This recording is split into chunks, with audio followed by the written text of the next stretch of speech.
اکثر لوگ یہ کہتے ہیں کہ غم بھلانے کے لیے کہتے ہیں یا کبھی کبھی دوستوں کے ساتھ بیٹھتے ہیں تو پی لیتے ہیں. نعرہ تکبیر، نعرہ تکبیر، نعرہ رسالت، مسلک اعلی حضرت علماء سنت حضور مفتی اعظم اکولا حضرت علامہ مولانا ذاکر حسین صاحب قبلہ. نعرہ تکبیر، نعرہ رسالت، مسلک اعلی حضرت. عشق محبت، عشق محبت، عشق محبت، عشق محبت. نعرہ تکبیر، نعرہ رسالت.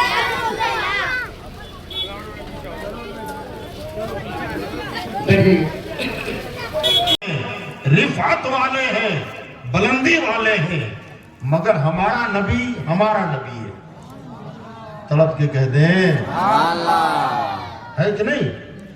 ہمارے نبی کی شان. میں آپ کو بتاؤں، ایک سلسلے نقش بندیہ کے ایک بزرگ ہیں، انہوں نے اپنی کتاب میں لکھا، یاد رکھیے گا، اللہ کا شکر ہے کہ ہم اور آپ مسلمان ہیں. کون ہے؟ بولے نا. جن کو اپنے مسلمان ہونے پر فخر ہے نا وہی بولے، باقی نہ بولے. بولے کون ہے؟ ہم مسلمان ہیں. ہمیں ناز ہے اس بات پر، ہمیں فخر ہے اس بات پر کہ ہم مسلمان ہیں. اب دنیاوی اعتبار سے اگر دیکھا جائے نا تو دنیا میں مسلمان درجے کے اعتبار سے کمتر بھی ہوتا ہے. سبزی کا ٹھیلا چلا رہے ہیں، 4 پہیے کی گاڑی لوگوں کا سامان ادھر سے ادھر ڈھو رہے ہیں. کتنا نیچے ہم گر گئے. حمالی کرنا ہمارا کام، لوگوں کی خدمت کرنا ہمارا کام. دنیا کے اعتبار سے ہم نیچے تو ہیں. 4 پہیے کی لاری لے کر نکلے مارکیٹ میں، کام کر رہے ہیں. سلسلے نقش بندیہ کے وہ بزرگ فرماتے ہیں کہ دنیا میں ادنا سے ادنا درجے کا مسلمان، جس سے نیچے اترنے کی اب کوئی گنجائش نہ ہو، اتنا چھوٹا طبقے کا بندہ، اس مسلمان کی، اس کا اپنا جو مقام ہے، اور دوسری طرف کوئی کافر جسے کلمہ نصیب نہیں ہوا، مشرک، مرتبے میں بہت بلند، اتنا اونچا کہ دنیا کے مرتبے اس مرتبے پر ختم ہو جائیں، وہاں اگر وہ بیٹھا ہوا ہے تو فرماتے ہیں کہ دنیا میں ادنا سے ادنا مسلمان کیوں نہ ہو، اس کا مقام، اس کا رتبہ، اس کا مرتبہ، اس کی فضیلت کتنی ہے. فرمایا دنیا کے بڑے سے بڑے رتبے والا کوئی کافر و مشرک ہو، اس کی عظمت و رفعت و بلندی کی جہاں انتہا ہو جائے، وہاں سے ادنا مسلمان کی مرتبے کی ابتدا ہوتی ہے. ادنا مسلمان کے مرتبے کی ابتدا وہاں سے ہوتی ہے جہاں دنیا کے بڑے سے بڑے مشرک کا مقام و مرتبہ ختم ہو، وہاں سے ادنا مسلمان کی مقام و رفعت و بلندی کی ابتدا ہوتی ہے.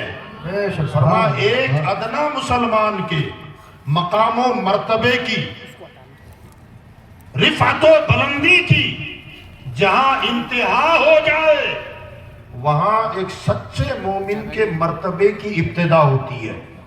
بے شک، سبحان اللہ، سبحان اللہ. جہاں ایک سچے مسلمان کی رفعت و بلندی، عظمت و وقار کی انتہا ہو جاتی ہے، وہاں سے مومن کامل کے مرتبے کی ابتدا ہوتی ہے. اور جہاں ایک مومن کامل کے مقام و مرتبے کی انتہا ہو جائے، وہاں سے ولی کے مرتبے کی ابتدا ہوتی ہے. اور جہاں ایک ولی کے مقام و مرتبہ و رفعت و بلندی کی انتہا ہو جائے وہاں سے ایک قطب کے مرتبے کی ابتدا ہوتی ہے. اور جہاں ایک قطب کے رفعت و بلندی مقام و مرتبے کی انتہا ہو جائے وہاں سے ایک ابدال کے مقام کی ابتدا ہوتی ہے, اس کے مرتبے کی ابتدا ہوتی ہے. اور جہاں ابدال کے مقام و مرتبہ رفعت و منزلت کی انتہا ہو جائے وہاں سے فرد کے مقام کی ابتدا ہوتی ہے. اور جہاں ایک فرد کے رفعت و بلندی عظمت و شان و رفعت کی انتہا ہو جائے وہاں سے غوث کے شان کی ابتدا ہوتی ہے. اور جہاں ایک غوث کے رفعت و بلندی عظمت و مرتبے کی انتہا ہو جائے وہاں سے غوث اعظم کے شان کی ابتدا ہوتی ہے. اور جہاں غوث اعظم کی رفعت و بلندی مقام و منزلت کی انتہا ہو جائے وہاں سے مقام صحابیت شروع ہوتا ہے. اور جہاں ایک صحابی کے رفعت و بلندی عظمت و وقار کی انتہا ہو جائے وہاں سے مقام صدیقیت کی ابتدا ہوتی ہے. اور جہاں مقام صدیقیت کی مرتبے کی عظمت و رفعت و بلندی کی انتہا ہو جائے وہاں سے مقام نبوت کی ابتدا ہوتی ہے. اور جہاں مقام نبوت کی رفعت و بلندی عظمت و برتری کی انتہا ہو جائے وہاں سے رسولوں کے شان کی ابتدا ہوتی ہے. اور جہاں رسولوں کی عظمت و رفعت و بلندی کی انتہا ہو جائے وہاں سے اولو العزم رسولوں کے مرتبے کی ابتدا ہوتی ہے. اور جہاں اولو العزم رسولوں کی عظمت و رفعت و بلندی کی انتہا ہو جائے وہاں سے محمد کا مرتبہ شروع ہوتا ہے. نعرہ تکبیر، نعرہ رسالت، حضرت اعلیٰ حضرت علامہ ذاکر رضا صاحب قبلہ، نعرہ تکبیر، نعرہ رسالت. ان سے پوچھا گیا حضور اولو العزم رسولوں کی عظمت و رفعت و بلندی کی جہاں انتہا ہو جائے وہاں سے آمنہ کے لال کے مقام کی ابتدا ہوتی ہے. جب ابتدا یہ ہے تو انتہا کیا ہوگی؟ فرمایا آج تک محمد کے رتبے کی انتہا کا نہ کسی کو پتہ چلا ہے نہ قیامت تک پتہ چل سکتا ہے. اللہ نے ہمیں اس نبی کا امتی بنایا ہے. تڑپ کے بولو اس نبی کا امتی بنایا ہے. اور اسی لیے اعلیٰ حضرت نے اس کلام میں جو ابھی پڑھا گیا کیا فرمایا؟ تو ہے خورشید رسالت پیارے. بے شک سبحان اللہ سبحان اللہ. میں حافظ صاحب سے عرض کروں گا خالی قرآن و حدیث میں آفتاب و مہتاب بھی ہے. کیا فرماتے ہیں یا رسول اللہ؟ خورشید کہتے ہیں سورج کو. بولے کسے کہتے ہیں؟ سورج کو. اپنے آقا کی بارگاہ میں کہتے ہیں یا رسول اللہ تو ہے خورشید رسالت پیارے. بے شک سبحان اللہ سبحان اللہ. تو رسالت کا چمکتا ہوا سورج ہے. رسالت کا چمکتا ہوا علم فلکیات. سورج کہاں رہتا ہے؟ زمین پر کہ آسمان پر؟ آسمان پر. آسمان پر. فلک آسمان کو کہتے ہیں. سورج آسمان کا سیارہ ہے. اور اعلیٰ حضرت نے حضور کو جو سورج فرمایا یہ بھی اپنے من سے نہیں کہا کہ آپ رسالت کے سورج ہو نا. قرآن کہتا ہے سراجم منیرا. بے شک اے سبحان محبوب اللہ. آپ چمکتے ہوئے سورج ہو. اے محبوب آپ چمکتے ہوئے آفتاب ہو. تو اعلیٰ حضرت فرماتے ہیں یا رسول اللہ تو ہے خورشید رسالت پیارے. چھپ گئے تیری ضیا میں تارے. بے شک سبحان اللہ. رات کو تارے چمکتے ہیں نا اور جب سورج نکلے تب نظر آتے ہیں چھپ جاتے ہیں. آسمان کا سورج جب طلوع ہوتا ہے تو تارے چھپتے ہیں. اور یہ چھپ کر کے جانتے ہو کیا کرتے ہیں؟ ستارے خود چمکتے نہیں ہیں. ستارے خود چمکدار نہیں ہیں. یہ ہماری مٹی کی طرح ہے. ستارے اس زمین کی طرح ہے مگر ان کے اندر جذب کرنے کی صلاحیت ہے. وہ خسیس ثقل جسے کہا جاتا ہے، میگنیٹ ہوتا ہے نا، میگنیٹ، لو چمبک، لوہے کو قریب کر دو تو لو چمبک کھینچتا ہے نا، اس میں جذب کرنے کی صلاحیت ہوتی ہے، اپنی طرف کھینچنے کی۔ یہ ستاروں میں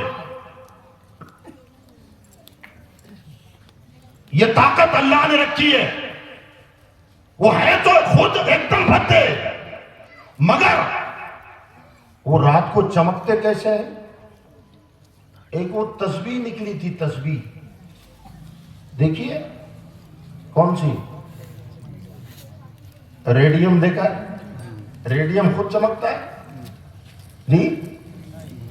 وہ خود نہیں چمکتا، اس پر اگر روشنی پڑے تو چمکتا ہے، وہ خود اندھیرے میں رہتا ہے، وہ خود اس کی اپنی ذات کی کوئی چمک نہیں ہے۔ جب تک اس پر روشنی نہ پڑے تب تک وہ ریڈیم نہیں چمکتا۔ تسبیح کو لائٹ دکھاتے تھے، اندھیرے میں لے جاتے تو چمکتی تھی، کیونکہ اس کے اندر روشنی کو جذب کرنے کی صلاحیت تھی۔ بلا تمثیل یہ تارے چھپے رہتے ہیں مگر چپ چاپ سورج کی روشنی کو جذب کرتے رہتے ہیں۔ جب سورج ڈوبتا ہے نا تب یہ خود چمکنے لگ جاتے ہیں، ان کی اپنی روشنی نہیں ہوتی، وہ خود سے نہیں چمکتے بلکہ سورج سے نور لے کر خود بھی چمکتے ہیں اور دنیا کو بھی چمکاتے ہیں، دنیا والوں کو بھی نور عطا کرتے ہیں۔ اعلیٰ حضرت فرماتے ہیں یا رسول اللہ، جیسے آسمان کا سورج جب طلوع ہوتا ہے تو آسمان کے تارے چھپ جاتے ہیں اور چھپ کر کے وہ نور جو لیتے ہیں وہ سورج ہی سے لیا کرتے ہیں۔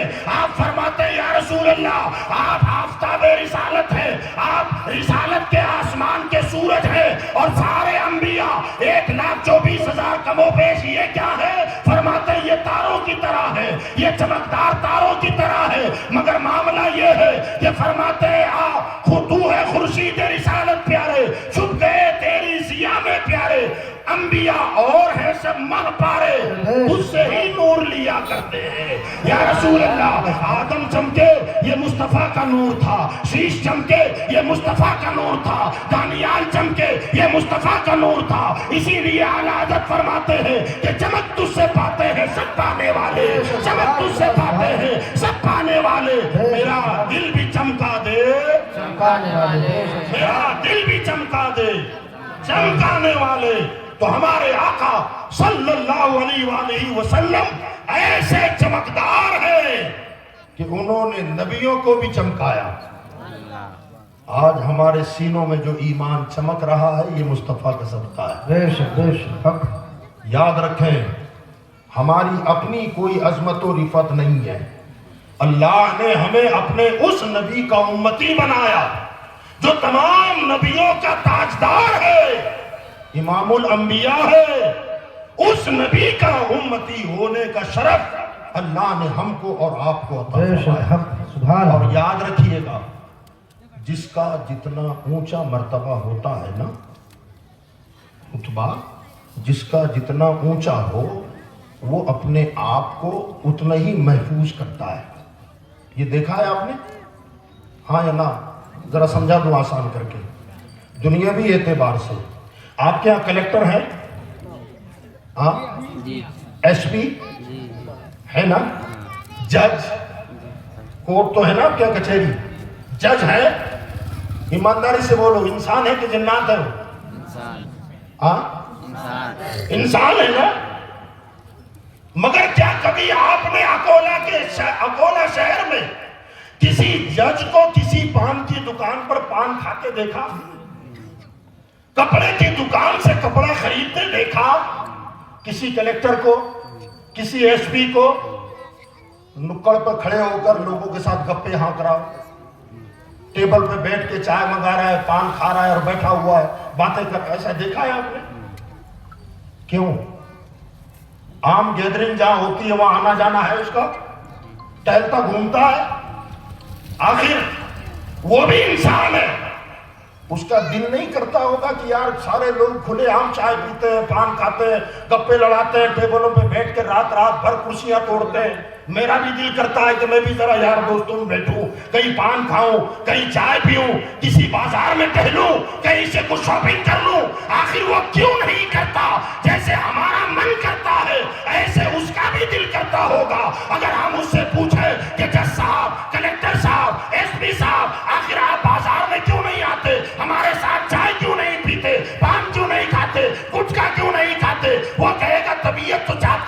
بھی ٹہلوں, میں بھی گھوموں, میں بھی کہیں نکڑ پہ بیٹھ کر ٹائم پاس کروں, مگر کیا بتاؤں کہ مجھے گورنمنٹ نے جس کرسی پر بٹھایا ہے نا, وہ کرسی اجازت نہیں دیتی کہ تو اپنے آپ کو ریزور رکھ. اگر تو ریزور رکھے گا تو شہر میں جس راستے سے نکلے گا سڑکیں خالی ہو جائے گی, لوگ دکانیں بند کر دیں گے, تیرا خوف طاری رہے گا. اور اگر تو عام لوگوں کی طرح روڈوں پہ گھومتا پھرتا نظر آئے گا, تیرا وقار ختم ہو جائے گا, تیری عزت ختم ہو جائے گی. اس لیے وہ اپنے آپ کو محفوظ کر کے رکھتا ہے. یاد رکھیے گا, جس کا جتنا اونچا رتبہ ہو, اپنے مقام کو, اپنی کرسی کی عزت کے لیے وہ اپنے آپ کو ریزور کر کے رکھتا ہے. یاد رکھے, اسے دنیا کی حکومت نے یہ کرسیاں دی ہیں اور ہمیں اللہ نے محمد کی امت کی کرسی پر بٹھا دیا ہے. ہمارا مرتبہ ایس پی سے بلند ہے, ہمارا مقام ججوں سے بلند ہے, ہمارا مقام کلکٹر سے بلند ہے, اس لیے کہ ہم کو اللہ نے محمد مصطفیٰ کا امتی بنایا ہے.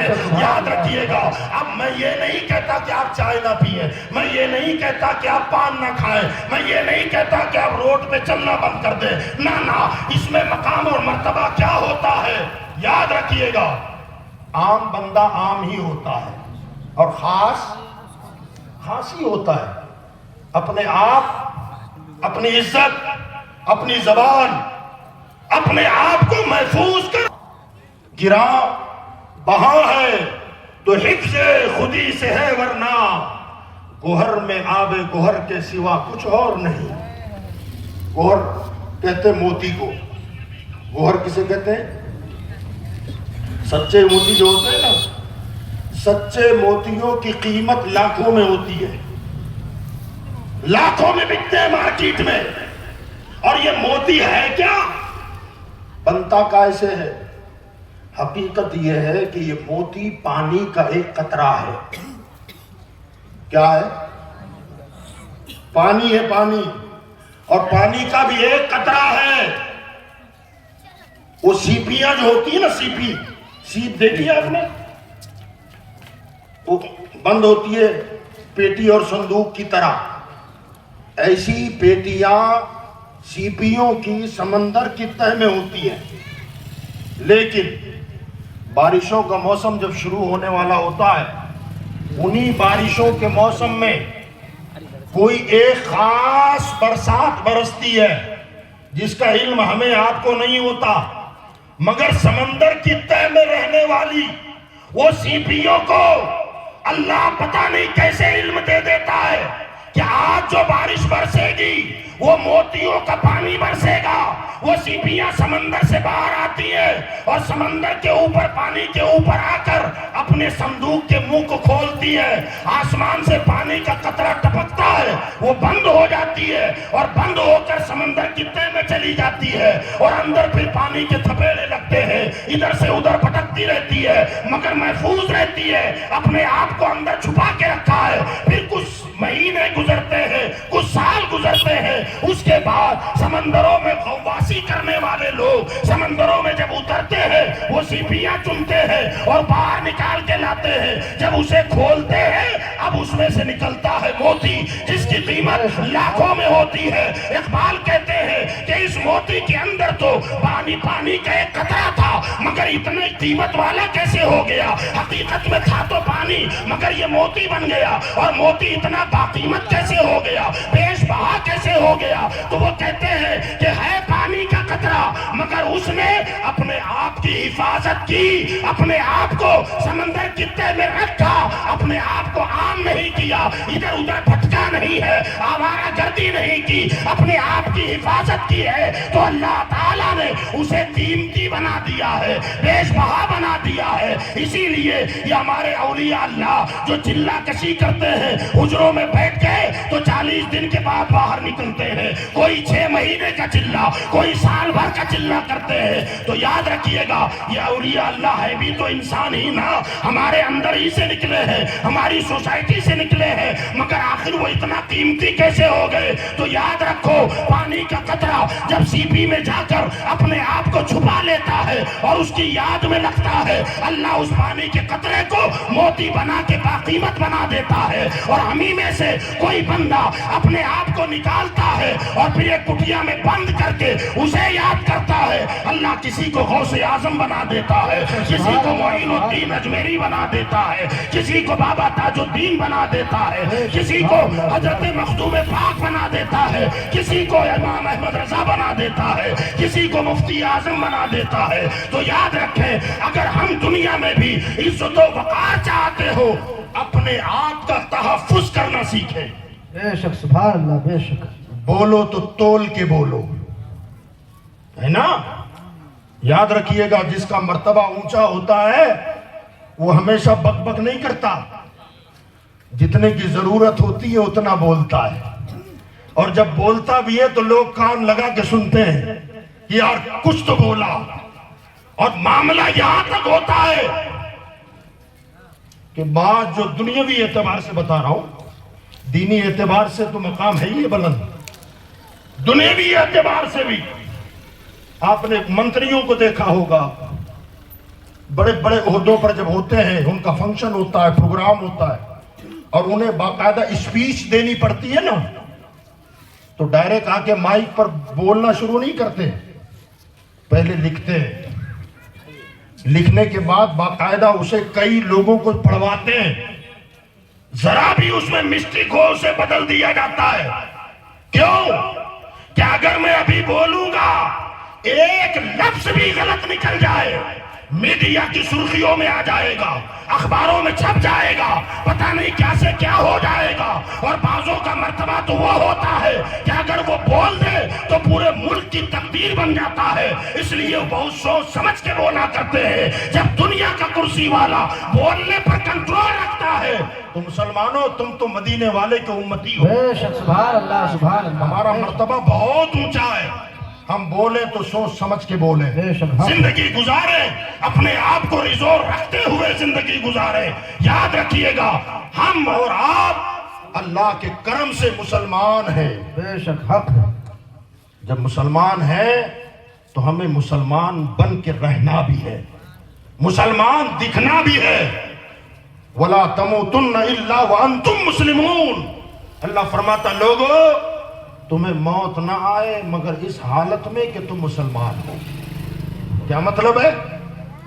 نہ مرو مگر مسلمان ہو کر, ایمان والے کی حالت میں تمہیں موت آنی چاہیے. یہ کیوں فرمایا کہ نہ مرو مگر مسلمان ہو کر؟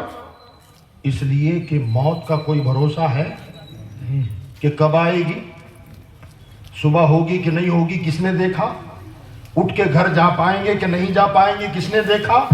راستہ چلتے چلتے گھر جانے سے پہلے مر گئے, اور اس وقت کیا مطلب کہ اگر موت کا تجھے بھروسہ نہیں ہے تو اپنے آپ کو موت کے لیے ہمیشہ تیار رکھ.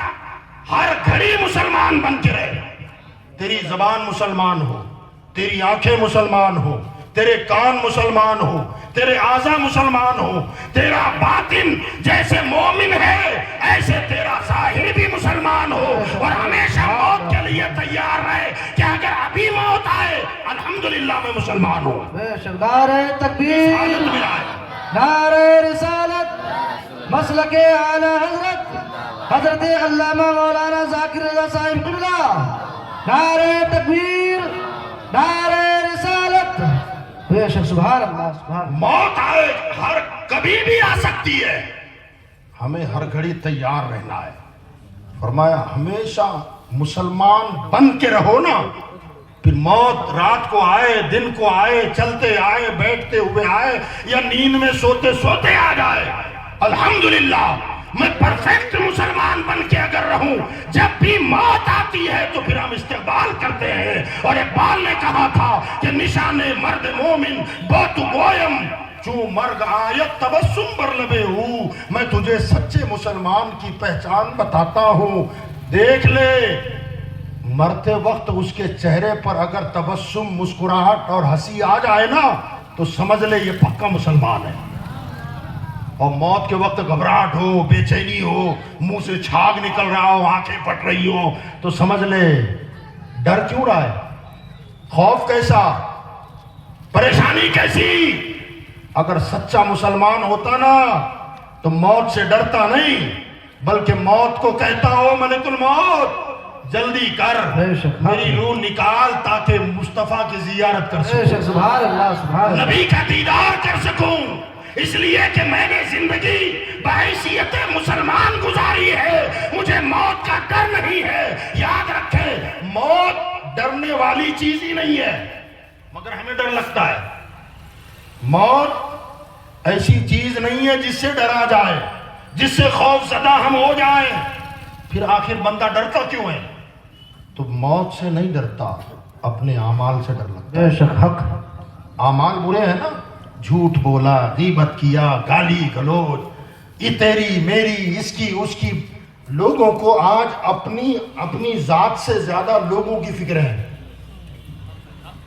میرے گھر میں کیا بنا ہے مجھے اس سے کوئی لینا دینا بے نہیں شک حق مفتی صاحب کے گھر میں کیا پک رہا ہے وہ کیا کھا رہے ہیں میں نے کیا پہنا ہے وہ مجھ سے مطلب نہیں مفتی صاحب کا جبہ بہت مہنگا پہنتے ہیں جوتا تو بہت مہنگا ہے کہاں سے کماتے ہیں اتنا مال کہاں سے آیا پتہ نہیں لوگ اپنی پریشانی میں کم پریشان ہے لوگوں کی ترقی میں زیادہ پریشان ہے بے شک حق حق یہ حالت ہماری ہو گئی ہے میرے بھائیوں بزرگوں اور دوستوں ایمان والا مسلمان بھائی اگر ترقی کر رہا ہے اچھا لباس پہنتا ہے اچھا کھاتا ہے اچھا پہنتا ہے اچھا پیتا ہے اچھی لائف جیتا ہے تو ایک مسلمان کو خوش ہونا چاہیے بے شک بے شک حسد جلن اس سے کیا ہوگا ہاں کچھ نہیں ہوتا الٹا ہم کسی مسلمان پر حسد کر کے اپنی آخرت برباد کر رہے ہیں اپنی آخرت تباہ ہو رہی ہے اور یاد رکھیں